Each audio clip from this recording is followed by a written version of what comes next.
রাসূলুল্লাহ সাল্লাল্লাহু আলাইহি ওয়াসাল্লাম বলেছেন, আমার উম্মতেরা তিনটি পাপের শাস্তি দুনিয়াতেই পাবে, কারণ এই তিনটি শাস্তি দেওয়ার জন্য আল্লাহ তাআলা কিয়ামত পর্যন্ত অপেক্ষা করবেন না। দুনিয়াতে বসে এই তিন পাপের শাস্তি পেতে হবে। যতক্ষণ এই তিনটি পাপের শাস্তি দেওয়া না হবে ততক্ষণে তার মৃত্যু হবে না। অনেক পাপের কথাই আমরা শুনেছি বা করেছি, কিন্তু এই তিনটি পাপ কি যা করলে আল্লাহ তাআলা দুনিয়াতে শাস্তি দিবেন, বিষয়টি আমাদের সকলেরই জানা উচিত। মানবেন কি মানবেন না সেটা একমাত্র আপনাদের একান্ত ব্যাপার। আপনি যদি আল্লাহর আযাবকে বিশ্বাস করেন, আল্লাহর জাহান্নামকে বিশ্বাস করেন, তাহলে অবশ্যই ভিডিওটি সম্পূর্ণ দেখবেন। হয়তো আজকের ভিডিওটি আপনার মুক্তির পথ হতে পারে। ভিডিওটি অবশ্যই শেয়ার করে দিবেন। হয়তো আপনার একটি শেয়ারে কোনো মুসলিম ভাই ও বোনেরা এই পাপ থেকে দূরে থাকতে পারবে এবং এর উসিলায় আপনার আমলনামায় নেকি পৌঁছে দেওয়া হবে। রাসূলুল্লাহ সাল্লাল্লাহু আলাইহি ওয়াসাল্লামকে ভালোবাসলে অবশ্যই আলহামদুলিল্লাহ কমেন্ট করবেন। তিনি এমন একজন রাসূল যিনি তার উম্মতের জন্য অনেক সতর্কবার্তা দিয়েছেন এবং নিজের উম্মতের জিম্মাদারি আল্লাহর হাতে তুলে দিয়েছেন। সুবহানাল্লাহ। তো চলুন বেশি কথা না বলে শুরু করি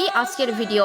জেনে নেই সেই ভয়াবহ তিনটি পাপ সম্পর্কে, যে পাপের শাস্তি দুনিয়াতে পেয়ে পরেই দুনিয়া ছাড়তে হবে। প্রথম যে পাপের কথা বলবো সেই পাপ ইমানদার ব্যক্তিরা বেশি করে থাকে। এক নম্বরে যে পাপের কথা বলা হয়েছে তা হলো কোনো নারীর নামে মিথ্যা অপবাদ দেওয়া। বেশিরভাগ দিনদার মানুষরাই নারীদের নামে মিথ্যা অপবাদ দিয়ে থাকে। আপনি দেখলেন একজন নারী সঠিক পর্দা না করে চলাফেরা করছে, আপনি শুধু তার পর্দাটুকুই দেখলেন, বাকি তার সম্পর্কে না জেনে তার নামে একটি মিথ্যা অপবাদ দিয়ে বসলেন। এটাই হবে আপনার জীবনের একটি চরম ভুল। কোন নারীকে চরিত্রহীন বলার আগে 101 বার চিন্তা করতে হবে। আপনি তার বেপর্দার জন্য তাকে ঘৃণা করতে পারেন, কিন্তু তার চরিত্র নিয়ে কথা বলতে পারেন না, কারণ ইসলাম আপনাকে সেই অনুমতি দেয়নি। দ্বিতীয় পাপটি হলো অন্যায়ভাবে কারো জমি দখল করা, বিশেষ করে এতিমদের মালামাল আত্মসাৎ করা। এমন কাজ কখনোই করবেন না। মনে রাখবেন, আল্লাহ ছাড় দেন কিন্তু ছেড়ে দেন না। এই পাপের শাস্তি আপনাকে দুনিয়াতেই পেতে হবে, কিন্তু আপনি বুঝতে পারবেন না আল্লাহ আপনাকে এমন শাস্তি কেন দিলেন। অনেকে ভাই বোনের জমি অন্যায়ভাবে দখল করে। মনে রাখবেন, কারো হক নষ্ট করে জান্নাতের আশা করবেন না। 3 নম্বরে যে পাপের কথা বলা হয়েছে তা হলো কারো উপর জাদু করা। কখনোই এই ধরনের নিকৃষ্ট কাজ করবেন না। কালো জাদু করা, ফকির ওজা বিশ্বাস করা, এগুলো হলো সবথেকে বড় শিরক। এই সকল পাপ ও অন্যায় থেকে নিজেকে দূরে রাখুন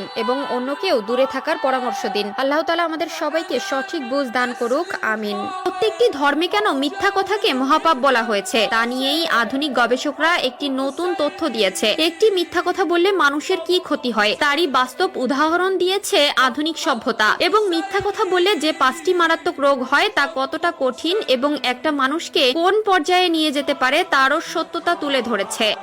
দুনিয়াতে বসে এই 3 পাপের শাস্তি পেতে হবে। যতক্ষণ এই 3টি পাপের শাস্তি দেওয়া না হবে ততক্ষণে তার মৃত্যু হবে না। অনেক পাপের কথাই আমরা শুনেছি বা করেছি, কিন্তু এই 3টি পাপ কি যা করলে আল্লাহ তাআলা দুনিয়া